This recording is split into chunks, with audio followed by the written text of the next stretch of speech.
com us comentava, la xerrada d'avui té l'objectiu aquesta d'aprofundir en aquest debat que s'està duent a terme en el mitjà de comunicació i que moltes vegades és un debat, jo diria que fins i tot tòxic. En Gonzalo parlarà una miqueta de les característiques que defineixen cadascuna d'aquestes ramaderies i en Gonzalo m'ha passat un breu currículum seu, però és tan extens que per ja donar-li peu i no tastar massa, vos llegiré el que posen els cartells, que és en Gonzalo Hermanestial, expert en ramaderia extensiva, investigador de la Universitat d'Extremadura i membre de la Cooperativa d'Agricultura i de Ramaderia Activa.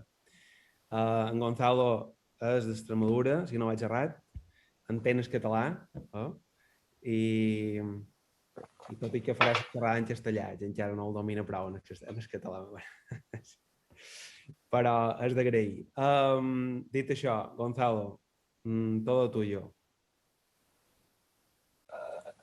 Muchas gracias. Muchas gracias.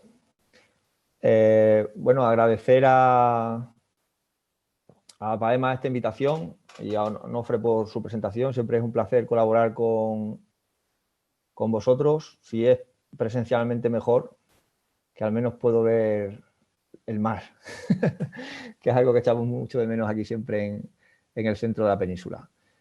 Voy a compartir ya, ¿vale? Para ilustraros con algunas imágenes que he elegido. Aquí.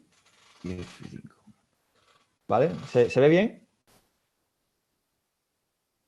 ¿Lo veis bien, no? Vale. Sí, perfecto. Sí. El título de la charla, debate, pues viene muy al caso, como ha dicho Onofre, de la polémica que se ha desatado. Pero vamos, lo vamos a ir viendo a lo largo de esta intervención, estos 45 minutos, que no es ni mucho menos algo nuevo, ¿vale?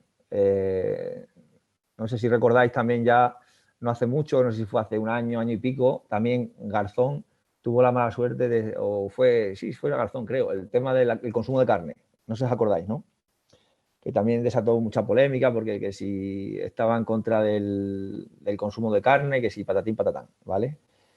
Pero anteriormente a eso, o continuamente, luego veremos algún recorte de prensa, pues la ganadería, no solo la extensiva, de la que hoy vamos a hablar más en detalle, sino en general la ganadería, ahora está en el calderero, ¿no? Está en el punto de mira de una serie de grupos de interés diversos y yo lo que voy a intentar a lo largo de estos 45 minutos, en los que me imagino que más o menos pues compartiremos un poco visión en general, pues plantear desde mi punto de vista cuáles son las fortalezas que debemos de visibilizar de la actividad que realizamos, ¿no? Luego la presentación va a estar disponible, si la podéis pedir a Paema, si alguien la desea, y luego me ha dicho también Nofre que como va a quedar grabado, pues también podéis tanto recurrir a ello como compartir. Bueno, comentar que yo ahora mismo gran parte de los datos que voy a utilizar son de trabajo de campo, por mi vinculación con la Universidad de Extremadura como investigador, y que también hay en gran parte de mi vinculación tanto a nivel de ganadero. Tenemos un rebaño de merinas negras que pastan en un sistema de dehesa y olivar, y luego con la cooperativa activa pues conseguimos que, por ejemplo, el producto de estas ovejas lleguen al consumidor o lleguen a todo el mundo, como por ejemplo este tapiz que se llama 1 metro cuadrado, 1 square meter, y que simboliza la biodiversidad de la dehesa y que estuvo expuesto en el Congreso de la Conservación de Hawái, ¿vale? De la UICN. Y entonces yo creo que vamos a empezar un poco por abrir un poco camino, ¿no? Por marcar un poco el marco, ¿vale? En el que vamos a hablar. Si yo os pregunto si esto lo asociáis con ganadería extensiva, ¿qué decís? ¿Lo asociamos esto a ganadería extensiva? No, claro que no. Al menos en este momento, ¿vale? Al menos en este momento, porque estos son jaulas de cubrición. Entonces, en un momento dado, una ganadería de porcino ibérico que van a acabar su ciclo en montanera, ¿vale? Que sería esto, el cerdo ibérico en montanera es un rara avis en la producción de no ya solamente del cerdo, sino de los monocavitarios, ¿no? Tanto del cerdo y cualquier avicultura. ¿Por qué? Porque tiene un acabado, o sea, el último ciclo de producción solamente se alimenta de recursos naturales, ¿vale? Eso es algo tremendamente atípico. Y sin embargo, es muy habitual, cada vez más, en explotaciones de cerdo ibérico, que la cubrición se haga con inseminación artificial y las cerdas van a pasar por este tipo de instalación, que la aparición sea también en jaulas y que fase de destete y hasta que son de primales, o sea, de primera fase de cría, se haga también en circunstancias muy asimilables a lo que sería ganadería intensiva, ¿vale? Sin embargo, al final, como vemos esta imagen, pues vemos y evidentemente decimos esto es extensivo, ¿vale? Por tanto, el de establecer los límites de qué es ganadería extensiva, qué es ganadería extensiva, no es sencillo, ¿vale? No es sencillo. Vamos a intentarnos circunscribir a algunos parámetros a nivel tanto de residuos como de aprovechamiento que se suelen tener en cuenta. Por ejemplo, es crítico los 170 kilos de nitrógeno hectárea año. O sea, si yo tengo una cabaña ganadera que el conjunto de deyecciones, de orín, de heces, sobrepasa esta cantidad de nitrógeno equivalente por hectárea y año, ¿vale? Ya no estaría dentro de los límites de la sostenibilidad a nivel de los ciclos del sistema. Por ejemplo, es la condición que debe de cumplir a nivel europeo para ser considerada ganadería ecológica, ¿vale? Todas las cargas que vemos en ganadería ecológica, 2 vacas hectárea, 13 ovejas o cabras hectárea, etc., etc., etc., está inferido a partir de la producción de esta cantidad de nitrógeno hectárea año, ¿vale?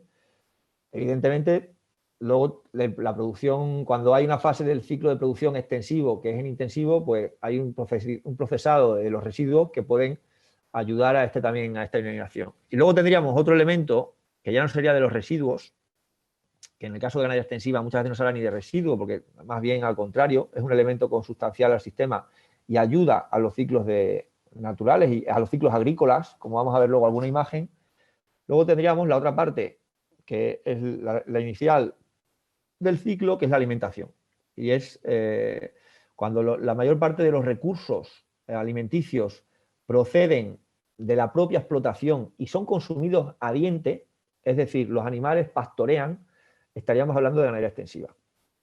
Y aquí ya entramos en la dicotomía o mejor dicho, en los rangos de ganadería extensiva, semiextensiva, semi-intensiva, intensiva, en función de la cantidad de concentrados o suplementación que reciben los animales, ¿vale? Y en función de esa carga animal en cómputo anual.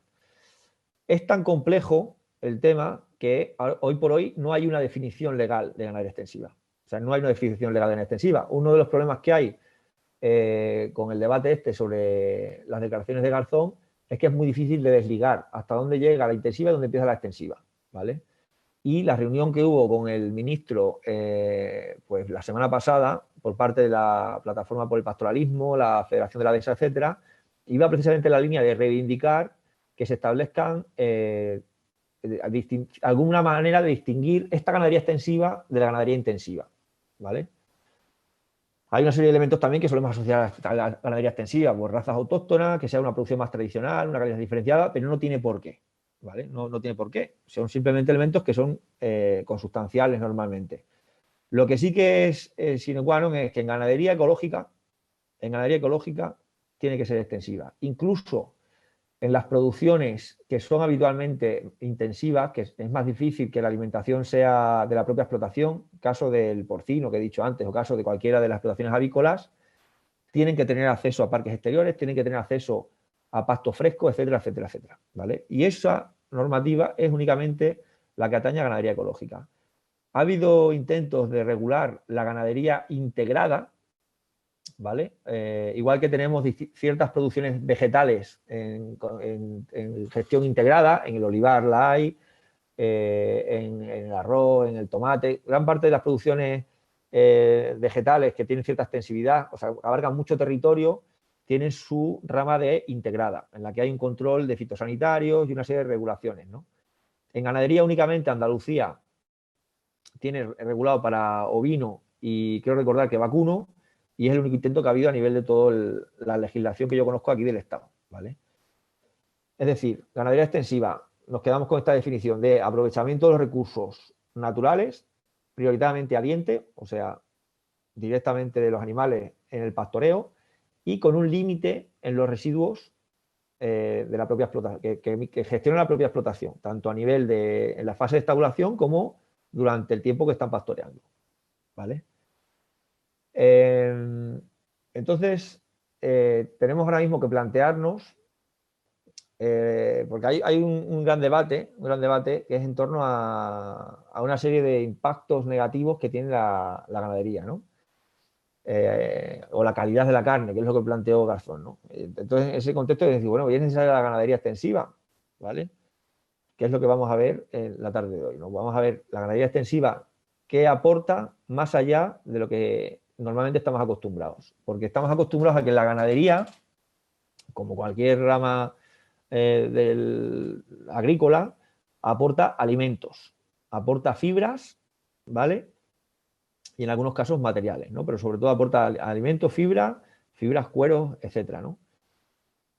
Sin embargo, el debate que está ahora mismo enfrentándose a nivel de sistema alimentario es la ineficiencia, entre comillas, de producir, por ejemplo, calorías a partir de carne o de producto de origen animal.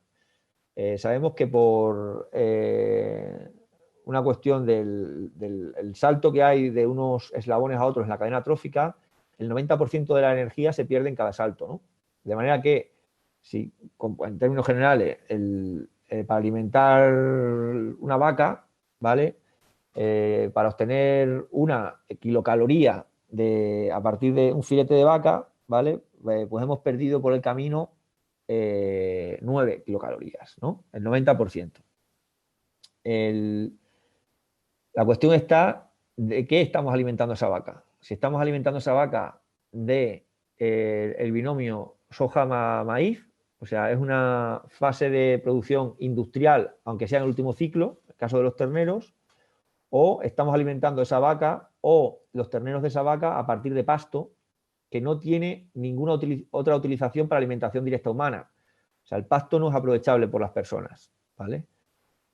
En ese sentido, el argumento de que la ganadería es un problema para evitar el hambre en el mundo, que evidentemente, bueno, es el segundo objetivo de desarrollo sostenible, ¿no? El primero sería acabar con la pobreza y el segundo acabar con el hambre en el mundo, pues en cierto modo se vería lastrado en decir, bueno, pero no toda la ganadería tiene por qué alimentarse a partir de maíz, soja y o trigo.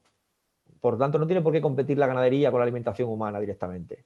De hecho, la ganadería extensiva, como hemos visto antes, que se alimenta a partir de recursos de campo, a diente, normalmente, pues no estaría compitiendo con la ganadería intensiva. Tendríamos otro argumento contra la ganadería, que es la cuestión del cambio climático, ¿no? No sé si estamos cansados de verlo, luego lo vamos a ver en un artículo de prensa, que las vacas contribuyen al cambio climático, ¿vale? Las vacas, como cualquier rumiante, en su ciclo de digestión, en su proceso de digestión, produce metano. El metano es uno de los gases de efecto invernadero con mayor efecto invernadero, valga la redundancia, más que el CO2, ¿vale? Esto ha convertido a las vacas en diana de sobre todo grupos que defienden, o grupos animalistas que defienden una dieta basada en vegetales en vez de en productos de origen animal, o que se reduzca al máximo el producto de origen animal. Se ha utilizado también este argumento, es decir, bueno, es que las vacas, como paradigma de animal ganadero, contribuyen al cambio climático. Efectivamente, la agricultura y la ganadería en su conjunto aportan aproximadamente la cuarta parte de los gases de efecto invernadero, ¿vale? Pero las vacas, ni mucho menos, son las principales responsables, ¿no? Aquí tendríamos un ejemplo en la última COP, la COP26, que fue en Glasgow en noviembre. Pues aquí tenemos una comunicadora que es precisamente de un grupo de estos animalistas que defiende esto que os estoy diciendo antes, ¿no? Y aquí la imagen, que está un poco cortada, esto sería la selva de la Amazonía, ¿no? En la que vemos cómo va siendo roturada para ampliar los campos de soja que alimentarán esos terneros, esas vacas, etcétera, ¿no? Sin embargo, tenemos el contraargumento, que son datos reales, de que en realidad las vacas, la emisión suya es de apenas un 3,6% del total en España, ¿vale? Y esto sin tener en cuenta el efecto que tiene el pastoreo para el secuestro de carbono, que lo vamos a ver también ahora un poquito después, ¿vale? Es decir, las vacas evidentemente participan en la emisión en menor medida, como estamos viendo, que los vehículos de combustión, en menor medida que la mayor parte de la industria eléctrica que se basa en el gas, o está desapareciendo, pero en el carbón, ¿vale? En menor medida que el transporte marítimo, que el transporte aéreo, etc., ¿vale? En ese sentido, el hecho de que el IPCC, ¿vale? el panel de científicos que trabajan en torno al cambio climático, se haya pronunciado y haya dicho claramente, dice, las vacas no son el problema, ¿vale? Eso hay en el último informe de agosto del año pasado, está recogido. O sea, las vacas no son el problema, no vamos a perder no hagamos que esto nos haga perder la atención del problema real, que son los combustibles fósiles, ¿vale? O sea, las vacas no son el problema. Es más, hay un libro muy interesante de Judith Schwartz, que es Cows Save the Planet, en lo que ella saca a colación muchísima literatura y muchos ejemplos en los que gracias a una buena ganadería extensiva se está secuestrando carbono. O sea, estamos pasando de unas circunstancias de emisión, ¿vale? Emisión neta a secuestro de carbono. Hay un trabajo de la Universidad de Michigan que es muy interesante, en el que han comprobado cómo si en el ciclo de producción del vacuno de carne, el acabado, o sea, la última fase, en lo que suele ser un cebadero, en vez de hacerse en un cebadero, se hace a campo, o sea, lo que sería grass-fed o de acabado a pasto. La ganadería de vacuno de carne, en el caso de las grandes praderas estadounidenses, pasa de ser emisora a pasar a secuestrar carbono. Estamos hablando de un secuestro de 9 kilos de carbono equivalente por kilo de carne, lo cual nos va a la vida, ¿vale? O sea, estamos hablando de que por cada kilo de carne procedente de este tipo de ganadería extensiva, en la que hay una buena gestión del pastizal y los animales son acabados a pasto, por cada kilo de carne estamos contribuyendo a secuestrar 9 kilos de carbono, o sea, 9 kilos de carbono que están en la atmósfera y que pasan a estar en el suelo. De manera que las vacas realmente serían parte de la solución, pero no gestionadas de cualquier manera, sino con un pastoreo que contemple una serie de claves, ¿no? Que luego veremos un poquito por encima. En cuanto a los argumentos de tipo más animalista, ¿no? o referente a, entre comillas, los derechos de los animales, ¿no? Hay quien dice que muy difícilmente puede tener un animal derechos cuando no tiene deberes. O sea, no se puede exigir a un animal nada, ¿vale? Tampoco se le puede pedir nada. O sea, estamos trasladando conceptos que son humanos a otros seres vivos, ¿no? Lo cual no significa que tengamos que tratarlos con desprecio o con la punta del pie, ¿no? Y permitidme que os lea un parrafito del libro Vivir con los animales de Jocelyn Porker, que es un libro del año pasado, muy reciente, ¿vale? Ha sido un descubrimiento muy grato, ¿vale? Es un libro de noviembre de 2021. Jocelyn, ella procede de la ciudad, se trasladó a vivir al campo en Francia, se hizo ganadera, ella es agrónoma por circunstancias, estudió agronomía y se especializó como investigadora y ahora está trabajando en el INRA francés. Y este libro es muy recomendable, ¿no? Entonces, nos plantea Jocelyn que la ganadería vive atrapada en una ideología industrial y productivista con la que, sin embargo, no tiene nada que ver. Esta ideología es la que sostiene la producción animal, es decir, la producción de materia animal a partir de los animales, la explotación implacable de los animales para extraer a la mayor brevedad el máximo de beneficios posible. Y esto con independencia de los costes, en términos de salud física y mental para los animales y para los humanos que trabajan con ellos, con independencia del impacto de esta explotación en la naturaleza y en la salud de nuestros conciudadanos. Y continúa un poquito más adelante preguntándose a sí mismo, ¿no? ¿Pero qué es la ganadería, no? Yo me atrevo a decir qué es la ganadería y ella define la extensiva, ¿no? Se trata de una relación histórica de trabajo con los animales que implica diferentes racionalidades. En primer lugar, una racionalidad relacional, el deseo de vivir con los animales, de existir en su compañía y de que ellos existan en la nuestra. Una racionalidad económica, porque para vivir con vacas, cerdos o caballos hay que poder ganarse la vida con ellos. Una racionalidad moral. Tenemos con los animales una relación de don, lo que nos exige estar a la altura de los animales, es decir, a la altura de lo que nos dan. Una racionalidad estética. Nuestras relaciones con los animales remiten a una cierta idea que tenemos de su belleza y de la de su naturaleza. Un conjunto de racionalidades, por tanto, que se oponen a la única racionalidad técnico-económica de la producción animal, la productividad y el beneficio. Vale, pues como decía yo, desde el punto de vista ya, con esto podemos terminar la charla de hoy, ¿vale? Quiero decir, Josling define meridianamente claro qué diferencia la ganadería extensiva, que es una ganadería que va más allá de una actividad económica. Es una actividad que implica muchas veces cuestiones emocionales. O sea, el ganadero, y lo digo en primera persona por los animales que tengo, por los animales que cuido, tiene un vínculo con ellos, ¿no? Tiene un vínculo muy fuerte con ellos, ¿no? Y dirá aquel, bueno, joder, ¿y los matas? Digo, pues que entra esa otra racionalidad, es decir, bueno, es que entra en lo que es la actividad económica. O sea, yo tengo que tener una actividad económica, bien los mato para comérmelos, porque he decidido que quiero comer carne y prefiero comer carne que yo mismo he producido que no carne que produce un tercero, y porque además es lo que permite ese comercio con ese producto el mantener el rebaño, el mantener el paisaje, el mantener pueblos, el mantener territorios extensísimos y además poder contribuir, cuando esta ganadería está bien hecha, a resolver problemas que son globales, como por ejemplo el cambio climático, ¿vale? Porque si no se gestiona adecuadamente, podemos encontrarnos con imágenes como esta, ¿vale? Esto que podríamos pensar que es el desierto del Gobi o el desierto del Sáhara es una comarca extremeña, la Siberia, en el mes de julio de, creo que este es el 2017, que fue un año especialmente seco, ¿vale? O sea, una mala gestión de esa ganadería puede llevar a esto, ¿vale? Pero también puede llevar a esto.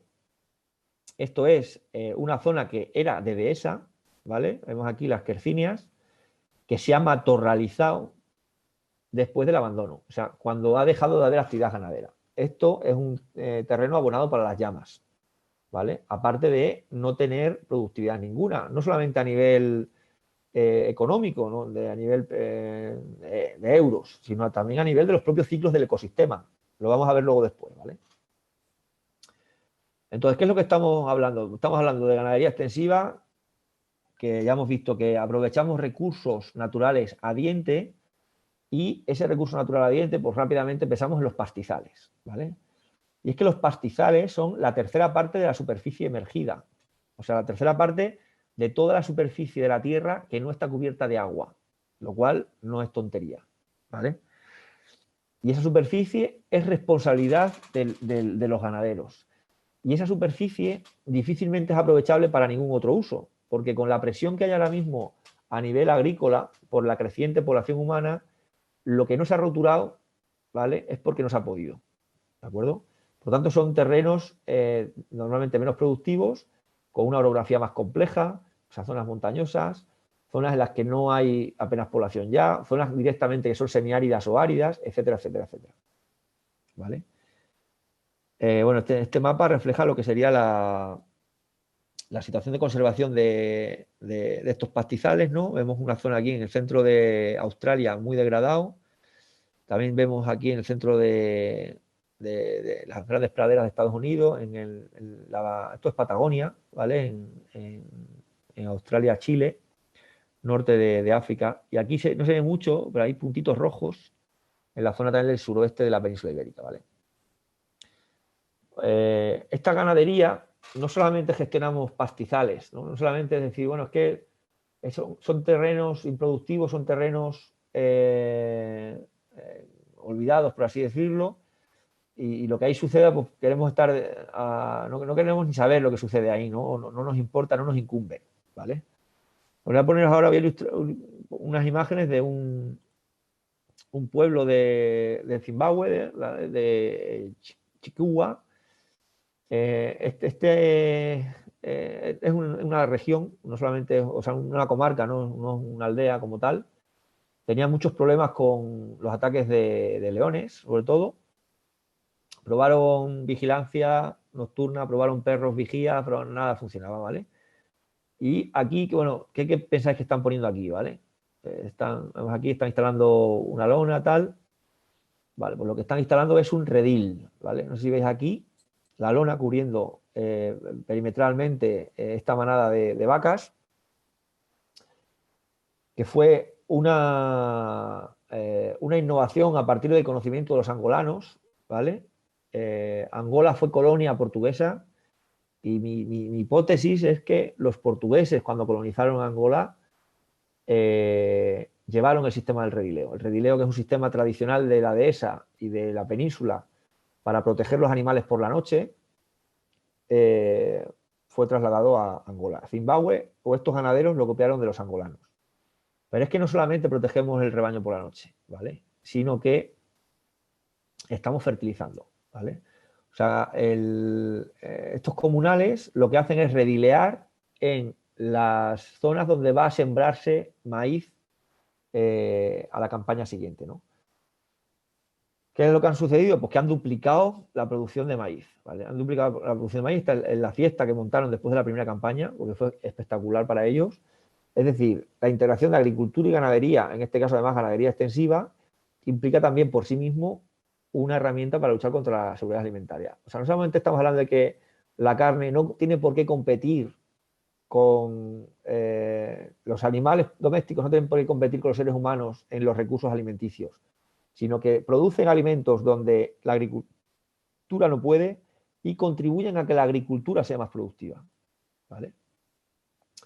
Evidentemente, en el suroeste de Europa no estamos en el mismo contexto de África, aunque intercambiemos conocimiento, como he dicho antes, ¿vale? Esto sería el ámbito de extensión de la dehesa, de estos bosques de encinas, de quercinias, ¿no? De encina, de alcornoque, de roble, de quejigo.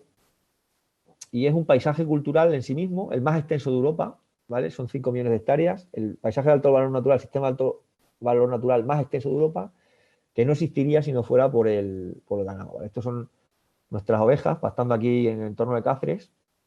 Esto es el santuario de la Virgen de la Montaña, ¿no? Un paisaje muy, muy querido por los cacereños porque forma parte ancestralmente de su devenir, ¿no?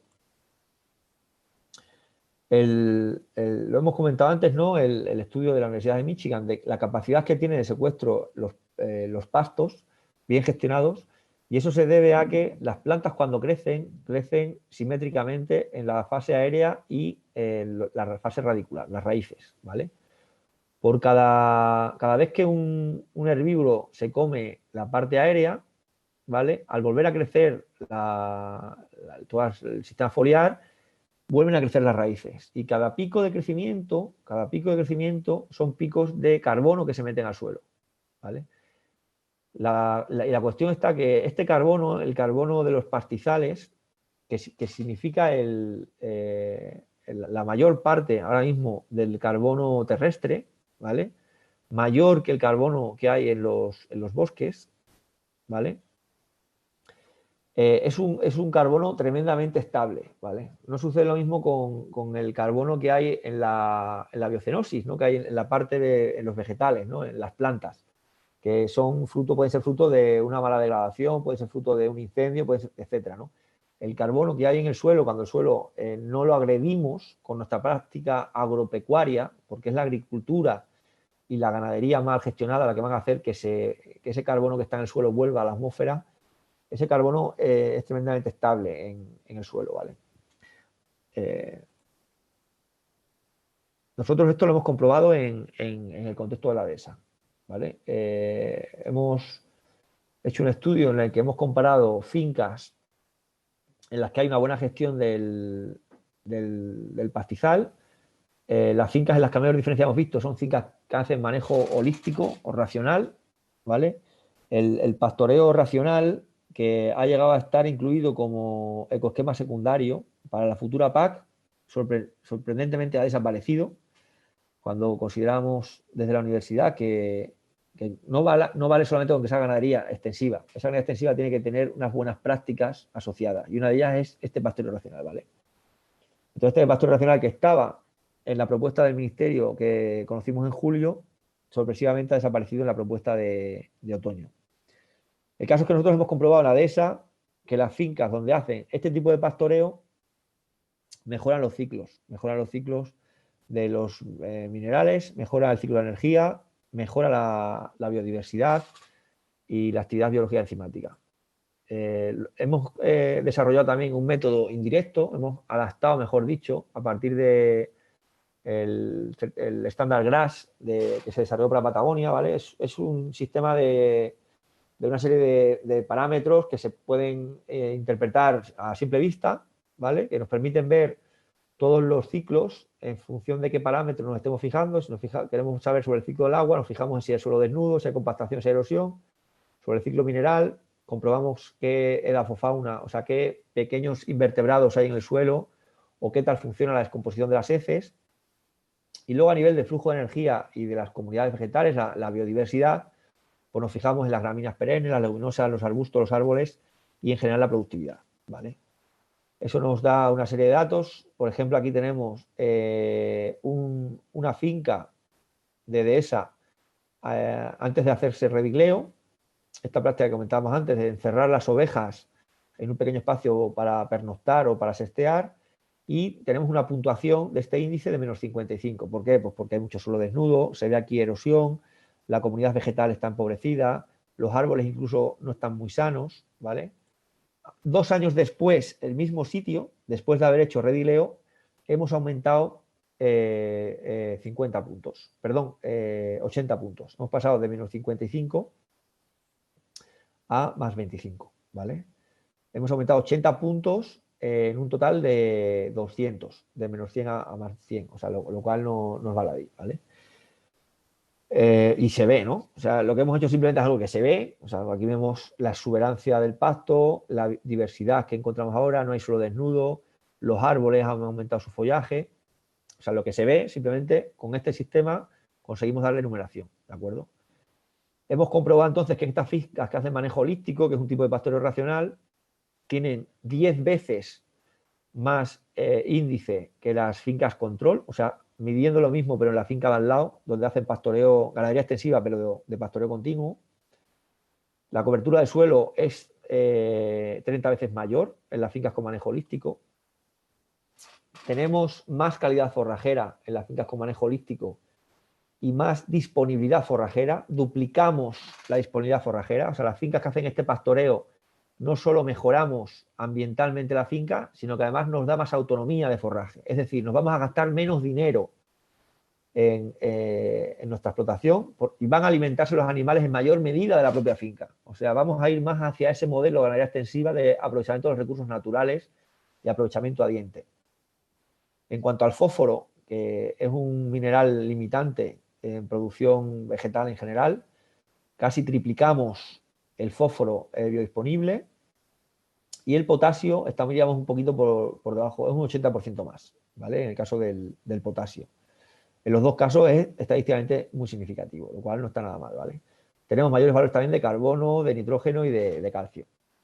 Tenemos también mayor biodiversidad, ¿vale? Las fincas con manejo holístico. Y por tanto podemos decir en general que las fincas de ganadería extensiva en las que además se implementan buenas prácticas, como por ejemplo el manejo holístico, que es un tipo de pastoreo racional, de este que os hablo, que ha llegado a estar como propuesta de ecoesquema para la futura PAC, la que tendremos del 2023 al 2027, pues hemos comprobado ya en la dehesa como mínimo, y esperemos que pronto lo podamos comprobar en Mallorca, porque se va a iniciar pronto a tomar datos también en Mallorca, que contribuyen a la biodiversidad, contribuyen al secuestro de carbono, contribuyen a mejorar los ciclos de los nutrientes, del agua, etcétera, etcétera, etcétera. Otra externalidad positiva muy importante de la ganadería extensiva es su contribución a la gestión del territorio, ¿vale? Por ejemplo, a la prevención de incendios forestales.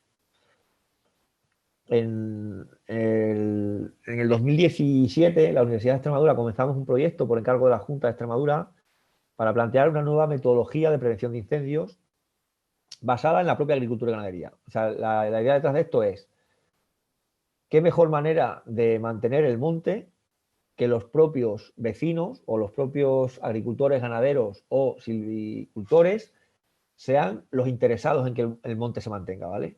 Entonces vamos a buscar fórmulas de que el monte vuelva a ser útil para la población, ¿de acuerdo?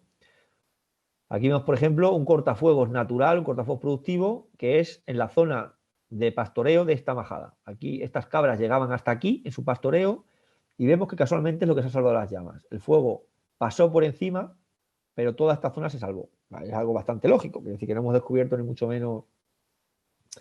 esto no es un descubrimiento, ni mucho menos. Lo que sí que estamos es poniéndole el cascabel al gato y poniendo negro sobre blanco el valor económico que esto implica. O sea, el valor económico que implica este ahorro en servicios de extinción, este ahorro en otras prácticas de prevención, para que los ganaderos que pastorean en zonas de alto riesgo vean recompensado este pastoreo, ¿vale? Tendríamos aquí también otra intervención, que esto es una zona de alta montaña, la montaña palentina, y está relacionado con la recuperación de la transhumancia, ¿vale? Se ha recuperado la transhumancia en la península. Hay un proyecto muy bonito, un proyecto de un grupo de innovación, el Ovinnova. Anteriormente lo gestionaba la Fundación Bosque Mediterráneo y están trasladando miles de ovejas, sobre todo ovejas, 20-30.000 ovejas, creo que ha sido este último año, de las dehesas de Huelva y Extremadura a los pastos de montaña de la cornisa cantábrica, donde tenían un problema de matorralización y de incendios forestales, que también estaréis escuchando cada invierno. Allí los incendios son en invierno, que cada vez hay más incendios en invierno. Allí estamos por cambio climático, el ciclo de lluvias ha cambiado, ha disminuido la humedad de la masa vegetal tremendamente a lo largo del verano. En invierno no hay la pluviometría que solía haber y cualquier tipo de accidente, cualquier tipo de quema controlada o tal, al final se les va de las manos y hay incendios, ¿no? Está habiendo incendios en invierno.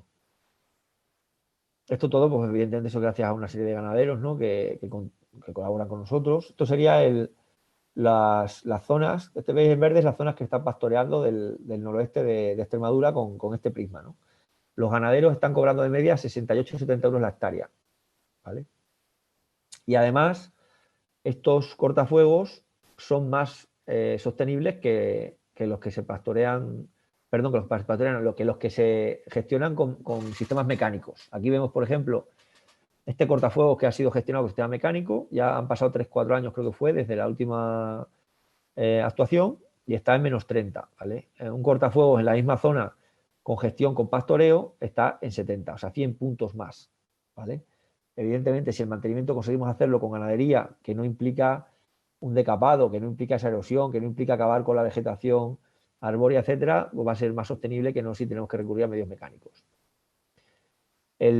Todas estas prácticas sostenibles, ¿no? de ganadería, que se aplican en cada uno en su contexto, ¿no? El contexto de la península, el contexto de las Islas Baleares, tienen una implicación global, ¿no? Si consideramos estas zonas semiáridas, que también hemos marcado antes, no sé si veis aquí también la península está ya también dentro debería estar dentro de este óvalo. Si contemplamos estas zonas semiáridas, que son como mínimo un tercio de la superficie terrestre, y hacemos una buena gestión de ellas con la ganadería, por ejemplo, se estima que 1.000 millones de hectáreas, 1.000 millones de hectáreas es la séptima parte de la superficie agraria útil. O sea, 1 de cada 7 hectáreas que se gestionan para agricultura o ganadería, ¿vale? Pues podríamos volver a la concentración de carbono atmosférico previa a la revolución industrial. O sea, podríamos revertir el cambio climático, siempre y cuando se mantengan las emisiones estancadas, ¿no? O sea, estamos hablando de que la ganadería extensiva puede ser, que hemos dicho al principio que no es parte del problema, pero es que no solamente no es parte del problema, sino que puede ser la solución para el cambio climático, ¿vale? Todas estas, bueno, pues esto es maravilloso, ¿no? O sea, producimos alimentos, producimos lana, producimos cuero, producimos paisaje, mantenemos el paisaje, evitamos los incendios forestales, evitamos la erosión. Y esto tendrá que estar pagado. Esto tendrá que estar pagado. Bueno, pues tenemos que decir que está pagado, evidentemente, vía política agraria comunitaria, ¿vale? La política agraria comunitaria hasta la década de los 80 se basaba en los pagos acoplados, o sea, por productividad, porque el objetivo era la autosuficiencia alimentaria de Europa.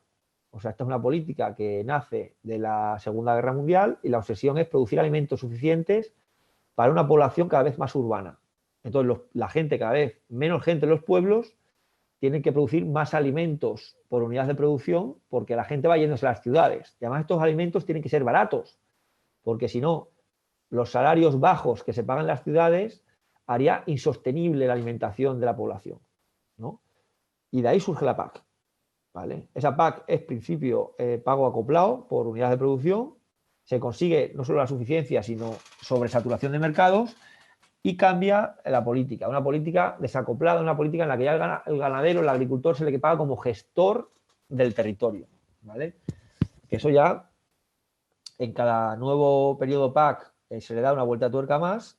En el anterior fue el acoplar a la superficie el pago. No sé si os acordáis, fue este periodo que estamos acabando ha sido el primero en el que se ha pagado por superficie, por unidad de superficie, no por unidad de cabeza de ganado. En el siguiente va a ser otra vez igual y incluyendo una parte muy sustancial del primer pilar con lo que se llaman ecosquemas, ¿vale? Ecosquemas que, como os he dicho antes, son buenas prácticas que se supone van a contribuir a alcanzar ciertos objetivos, ¿no? Pues objetivos relacionados con el cambio climático, con la erosión, con la biodiversidad, etc. ¿Y por qué es necesario este pago? Porque ni siquiera con este pago que se recibe se consigue paliar la merma en la rentabilidad. Esta serie de datos, ¿vale? Que sería la suma de todos los gastos aquí en verde y la suma de todos los ingresos, ¿vale? En rojo, pues en el cómputo de 20 años, lo que va de 1990, perdón, 30 años al 20, hemos perdido un 35% de rentabilidad, ¿vale? Eso no es baladí, ¿vale? Un 35% de rentabilidad. ¿Qué es lo que hace que sea menos rentable el campo? Pues evidentemente que no hay relevo. O sea, cuando las explotaciones ganaderas, el titular se jubila, que se alarga la jubilación sine die, porque el ganadero, como hemos dicho antes, en el texto de Josling, va más allá de una actividad económica, es una cuestión también de una racionalidad de estética y de amor por lo que se hace. El ganadero prolonga muchísimo su vida profesional, pero ya cuando se jubila resulta que nadie le quiere dar el relevo, ¿no? O sea, una actividad que es tan gratificante para él, que a pesar de las penurias la ha mantenido más allá de los 65 años, mucho más allá de los 65 años, sin embargo no hay relevo. ¿Por qué? Pues porque hay unas perspectivas económicas que son pésimas, lo hemos visto antes, porque es un modo de vida, y no solo de trabajo, un modo de vida que no va al albur de los tiempos, ¿vale? O sea, no hay ciclos de vacaciones como estamos habituados en otros empleos de un mes al año, ¿vale? La jornada laboral no tiene por qué acogerse a un horario estricto. Por otro lado, te da una libertad que no te da el empleo por cuenta ajena, ¿no? Que a mí, para muchos de los ganaderos jóvenes que se incorporan, con los que trato habitualmente, es lo que me dicen, ¿no? Aquí el cabrero Alfonso Hernández, ¿no? Que está en lo más alto del Valle del Jerte, en la garganta de los infiernos.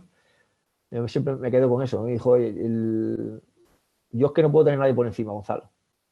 Yo me dedico a esto porque yo no puedo tener a nadie por encima. Él ha trabajado de peón forestal, ha trabajado de peón agrícola, pero no puede tener a nadie por encima. Solución, ganadero, ¿vale? Trabaja con sus cabras. Aún así, no hay suficientes vocaciones para remediarlo. Y hace que algunas comarcas, sobre todo las que son menos fáciles para el pastoreo, evidentemente nada fáciles para la agricultura, caso por ejemplo de las Urdes. En las Urdes la pendiente media está entre el 25 y el 30%. ¿Vale? Las Urdes es la comarca de Buñuel, de las Urdes Tierra Sin Pan. Hasta hace relativamente poco, una de las comarcas, más pobre de Europa.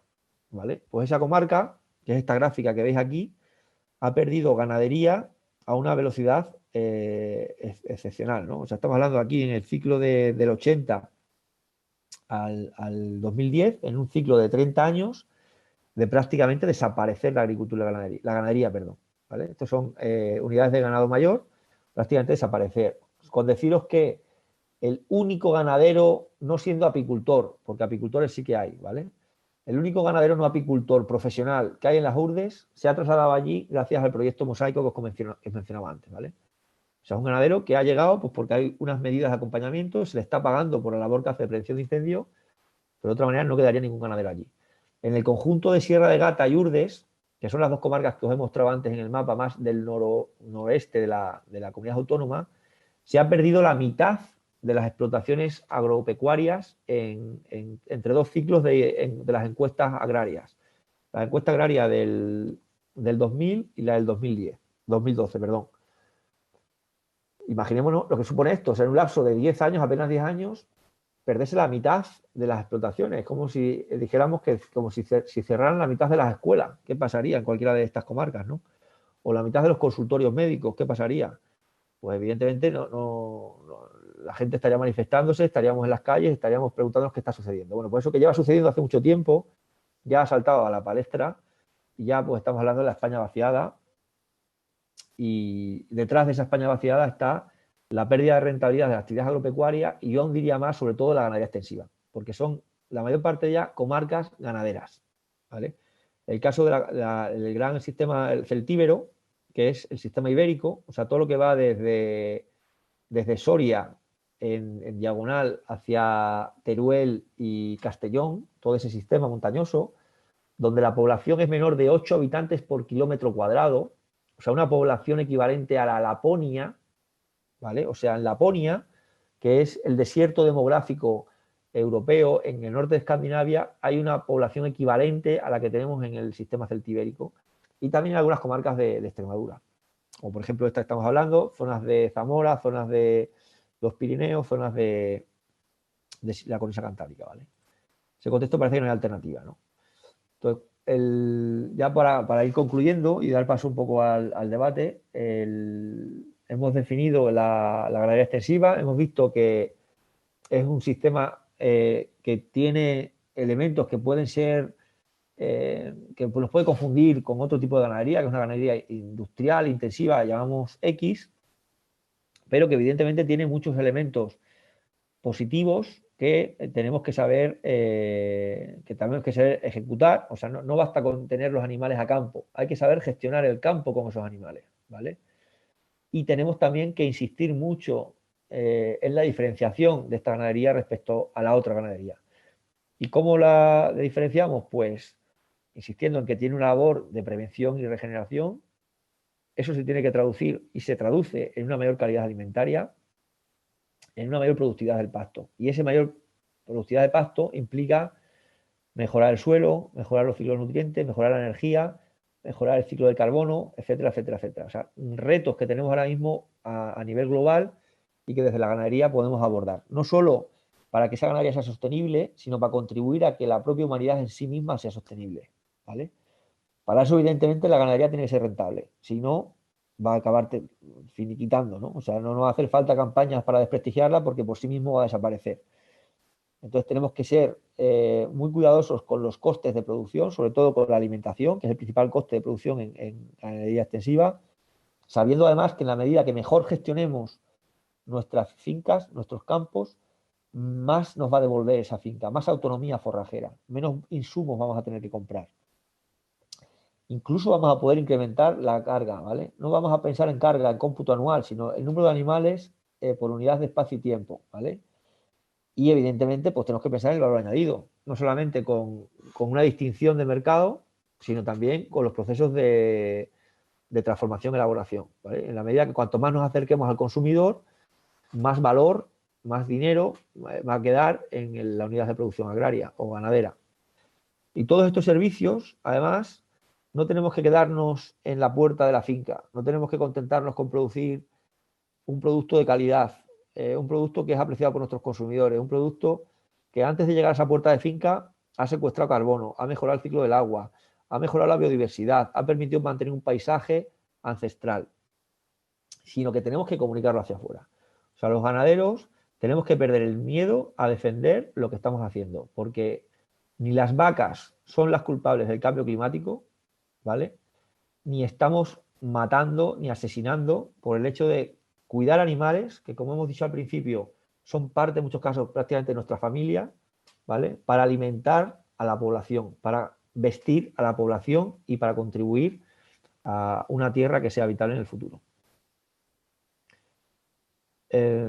Bueno, comentar eso, que hemos trabajado estos datos que hemos visto antes, en gran parte han salido del proyecto GoDESA, que se basa en una gestión sostenible de la dehesa, para que haya dehesa en el futuro, y luego del proyecto LIFE Landscape Fire, que está más centrado en prevención de incendios, ¿no? Que abarca la zona esta de Viseu de Asafoes, es donde hubo el incendio de Pedro Grau do Sul, que murieron 60 personas hace 3 años, y luego la zona aquí del noroeste de Extremadura y también aquí en la zona de San Pedro, ¿vale?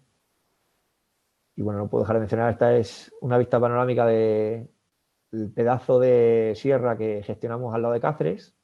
Cáceres ciudad estaría por aquí, ¿vale? Y es una zona pues que le tenemos mucho aprecio y que si no le ponemos remedio, pues habrá una mina a cielo abierto dentro de poco. Y todo nuestro trabajo de cerca de 10 años pues habrá ido al garete. Yo creo que es el momento de pasar al debate o a preguntas, lo que queráis, ¿vale? Muchas gracias. Gràcies, Gonzalo. I ara ves temps d'això, que demaneu, comenteu.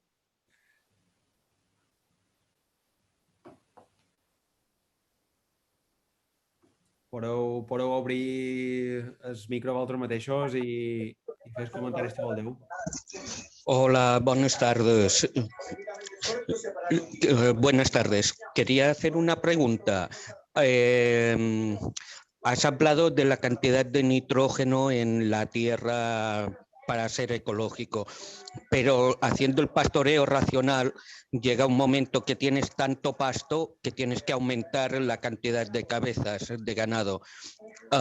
¿Esto es un problema o cómo se puede solucionar? Gracias.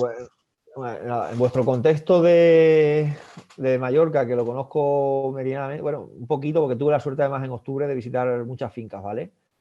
Es un sistema bastante árido y no vais a llegar a más de 2 vacas hectárea en cómputo anual. O sea, en un día igual estás pastoreando con 5, 10, 20 vacas hectárea, ¿vale? Pero cuando yo hablo de esa carga de nitrógeno es en cómputo anual. No sé si me explico. La diferencia entre carga ganadera, que es una cuenta que se hace en 365 días al año, o sea, dividir el número de cabezas de ganado por la superficie, punto pelota, y ahí tenemos que estar por debajo de 2, que seguro que estáis por debajo de 2, o sea, por encima solamente están los sistemas de regadío, ¿vale? De pradera en regadío. Y luego tenemos el otro concepto que es densidad animal.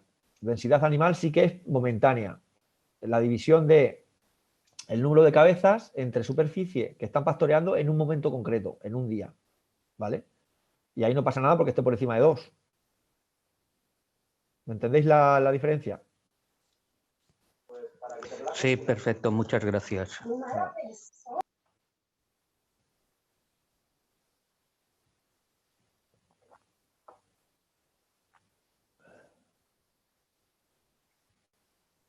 Vosaltres mateixos, podeu intervenir.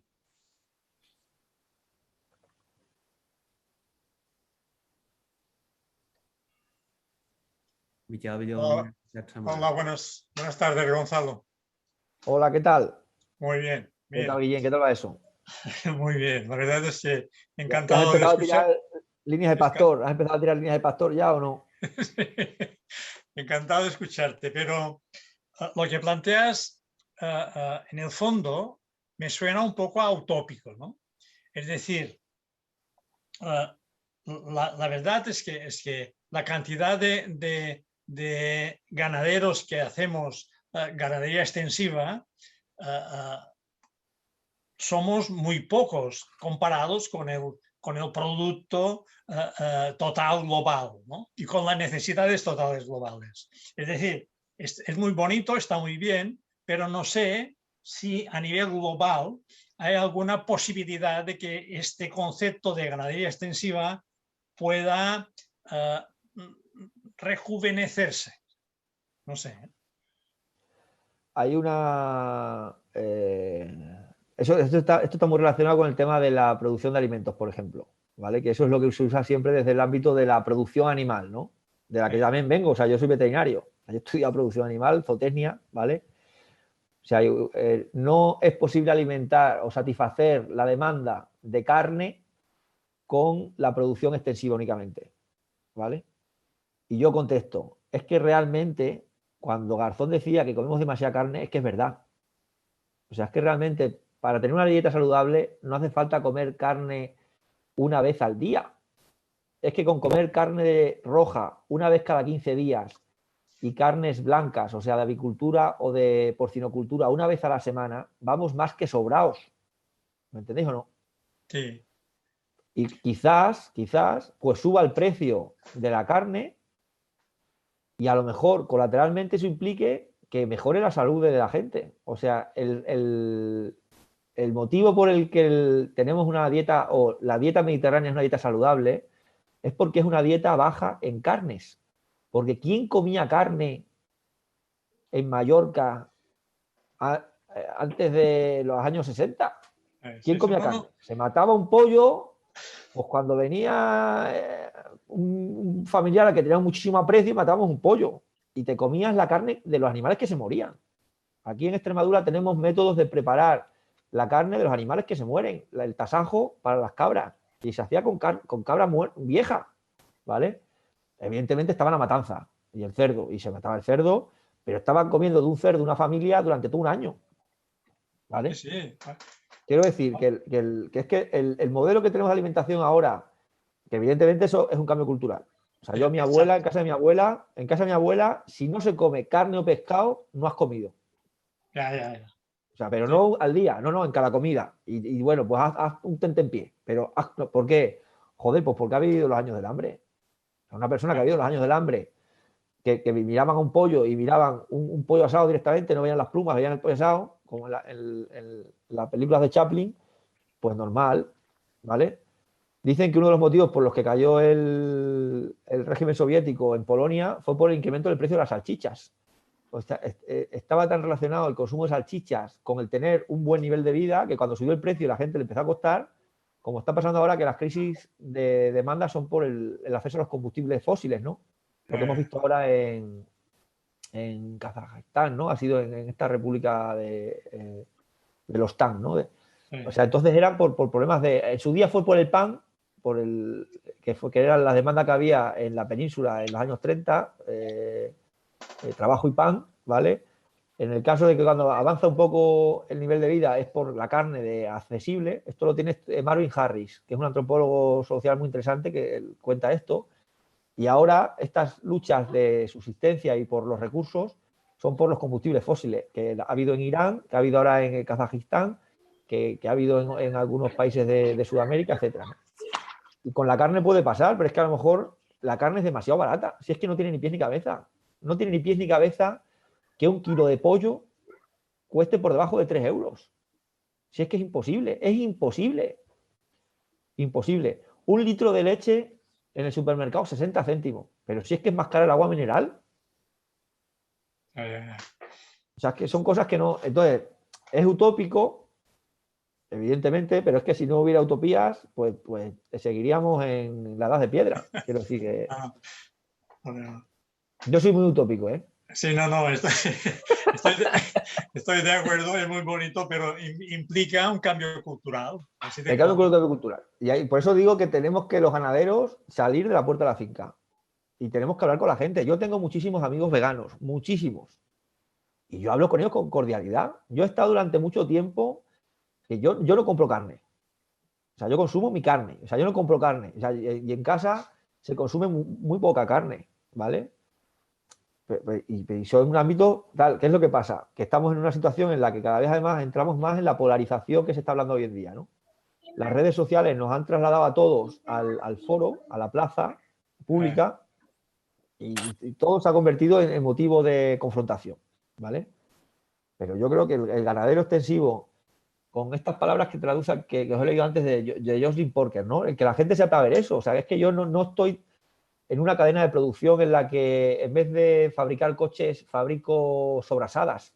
No, es que yo esos animales les conozco por su nombre, o sea, conozco quién fue su madre, su abuela, su tatarabuela, me los traspasó a mí mi padre, a él su abuelo, o sea, es un linaje, ¿no?